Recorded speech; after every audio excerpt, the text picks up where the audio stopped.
It went great. I mean, it's a tough thing. I spoke to the team about this morning in team meeting. It's a tough thing hosting.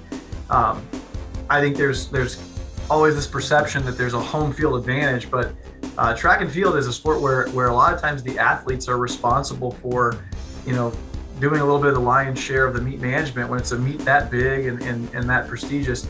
And so it kind of takes away a little bit. And then, having the, all the fixtures of your daily life on campus at your fingertips is very different from me traveling the team to New York City and staying in hotels and being trapped in a bus and trapped in the track for, 8 to 10 hours a day.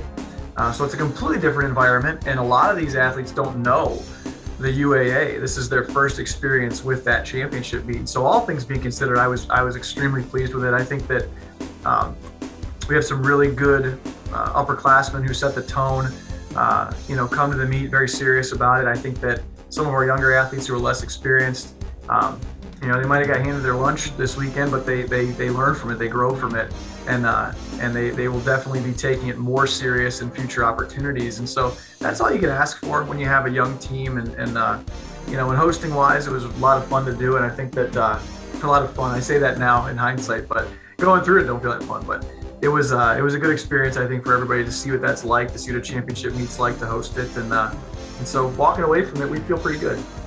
I think it was really exciting for the team, and it was a great experience, I think, having it at home, because it can be really difficult to host such a big meet for the people who organize it and the team sometimes, because we're pretty involved in setting up and running the meet sometimes. But a lot of the people who weren't able to compete in UAAs were able to show up and cheer everybody else on, which doesn't always get to happen when you're traveling and stuff. So I think that really helped team morale, and I think it helped everyone compete better and maybe get a little bit closer as a team. Preparing for the last chance meet at Tufts, just taking this week easy, light, just tuning up, doing some pace work, making sure we know exactly how we're supposed to be going out in the race, and not doing too much because we've already done a lot of work this season. And I think it's going to be a good experience. It should be high-level competition, and hopefully run some fast times. So this week, we're taking the group up to Tufts University up in Boston, and trying to get some competition to see if we can take one last stab at a couple of national qualifiers.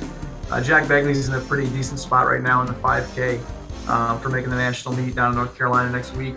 And a couple of the other guys are in kind of bubble positions, and so we're going to give it our best to see what happens. Like I've said before in these interviews, it's an interesting year. I think there's 20 guys right now in the nation that are at 820 or under in the 3K, and any year of the past 20, I think the highest number has been 9. So it's extraordinarily deep, very prolific field, and most of the events, most of the distance events seem to be like that this year. And it's just a unique post-pandemic thing that's going on. But like I say, we're going to give it our best shot, try and punch up and see what happens, and then carry on from there to outdoor season.